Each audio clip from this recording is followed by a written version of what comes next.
Did you know that the first words uttered by man from the surface of the moon were not the ones that most people think? The first words, as documented by NASA's audio files, were contact light. These words were uttered by astronaut Buzz Aldrin. The irony of these words is that not only was this the first time that humans contacted the surface of another heavenly body, but it was the first time that Freemasonry, or Masonic Light, made physical contact with the moon. Among the personal items that Buzz Aldrin brought with him on this historical flight, he brought a Masonic flag. Yes, the second man to walk on the surface of the moon was a Freemason. Let's explore the connection between Freemasonry and the moon and how these events set in motion the future establishment of the first Masonic Lodge on the surface of the moon. All this and more on this episode of The Winding Stairs.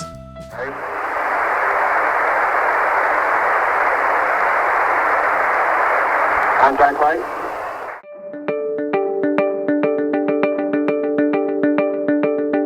You have arrived at The Winding Stairs, a program dedicated to Masonic education and the art of self-improvement. I'm your host, Juan Sepulveda, and I thank you for spending some time with me today learning about the connection between Freemasonry and the moon.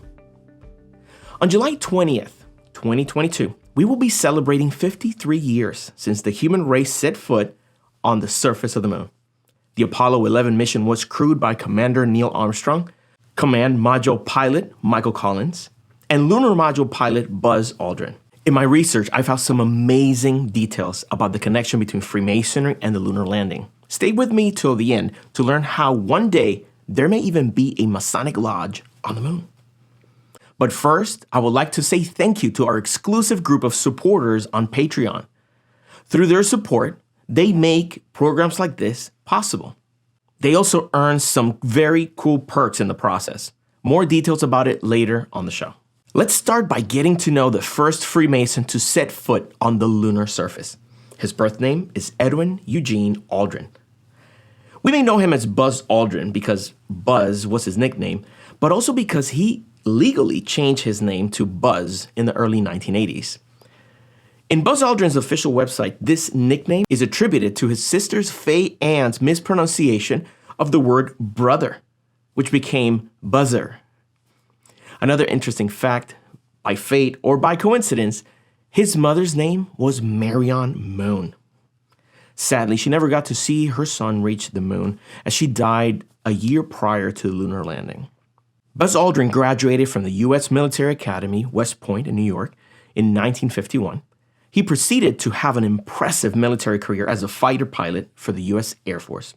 He continued his education, and in 1963, he wrote a dissertation in orbital mechanics and earned a PhD from MIT in Cambridge, Massachusetts. Later that same year, he was chosen by NASA to become an astronaut. Now to his Masonic background.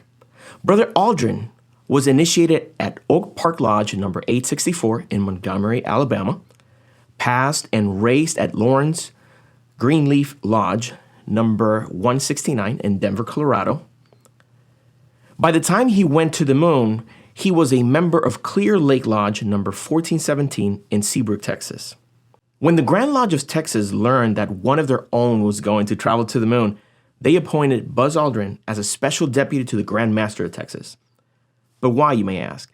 In the special deputation documents, which traveled to the moon and back, and are on permanent display at the Grand Lodge of Texas, it reads, "The Grand Lodge of Texas, I authorize him to claim Masonic territorial jurisdiction for the most worshipful Grand Lodge of Texas, ancient, free, and accepted Masons, on the moon." This means that official steps were taken at the time to claim the moon, or at least the area of the Sea of Tranquility, Masonically for the Grand Lodge of Texas. So if a lodge were to be constituted on that officially claimed territory, it may only be under the jurisdiction of the Grand Lodge of Texas.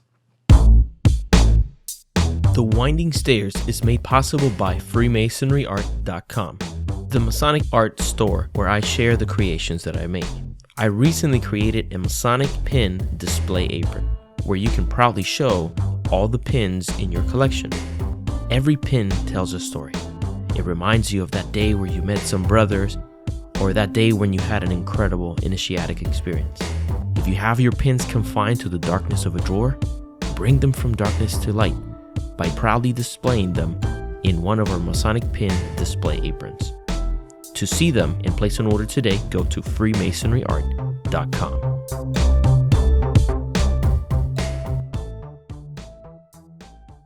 Quick question.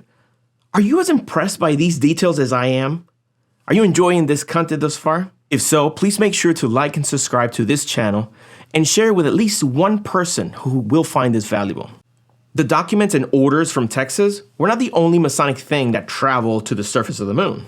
When the Supreme Council of the Scottish Rite Southern Jurisdiction learned that Buzz Aldrin was going to the moon, they thought it would be a great idea for him to take an item of Masonic significance on his journey. They gave him a beautifully hand-embroidered flag adorned with the double-headed eagle emblem of the Scottish Rite and a square and compass, among other Masonic symbols. Buzz Aldrin took this flag with him to the moon and returned it safely to Earth. On September 16 of 1969, Aldrin visited the Scottish Rite House of the Temple in Washington, D.C.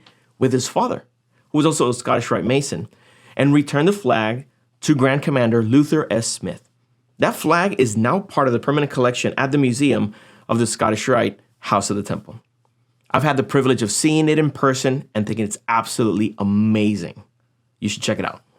Inspired by the rich connection between the Moon Landing and Freemasonry, the Grand Lodge of Texas chartered a lodge called Tranquility Lodge No. 2000 in Waco, Texas. As you know, the Apollo 11 mission landed in the lunar plain called the Sea of Tranquility, hence the name. According to the Grand Lodge of Texas, this lodge was established for the purpose of promoting, encouraging, conducting, and fostering principles of Freemasonry, and to assist in promoting the health, welfare, education, and patriotism of children worldwide. Now, let's talk about the first Masonic Lodge on the moon. In the books of Masonic law of the Grand Lodge of Texas, it says the following about the Moon Lodge. Tranquility Lodge No. 2000 shall operate under the provisions of this article, and is modified from time to time by this Grand Lodge, until such time as it can relocate to its rightful place in or near the Sea of Tranquility on the moon of planet Earth. And upon relocation, it shall apply to this Grand Lodge for a charter as a regular lodge. And when such charter is granted, this article shall become null and void.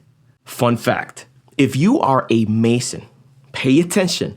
Membership in this lodge is open to Masons from Texas and to Masons from any lodge that is recognized and it's in amity with the Grand Lodge of Texas. Want to be a member of the first Masonic Lodge on the moon? Find the link in the show notes and let them know that Juan Sepulveda sent you. I'll see you on the moon. I want to extend a special thanks to Brother Robert Marshall, co-host of Historical Light Masonic Podcast, for his indispensable assistance in the research for this episode. Now, I have a question for you. How do you think that a Masonic Lodge on the moon would look like? Leave me a comment with your description. I can't wait to peer into your imagination and visualize with you how it would look. If you enjoyed this content, I would ask you to please consider supporting us as an exclusive member of our Patreon group. By being a member, you can help us make decisions on future episode topics. You can help us with equipment and software. But you may ask, what's in it for me? Well, we try to offer as much value as we can to you by providing you early access to our episodes, by giving you a voice and a vote on the topics that come ahead. We also give you a special limited edition pin that you can see by visiting patreon.com/Juan Sepulveda. At any level that you choose to support us, thank you. Oh, I have to show you something.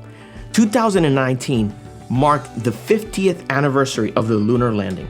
And inspired by that milestone, I designed a Masonic shirt that I think you're going to like.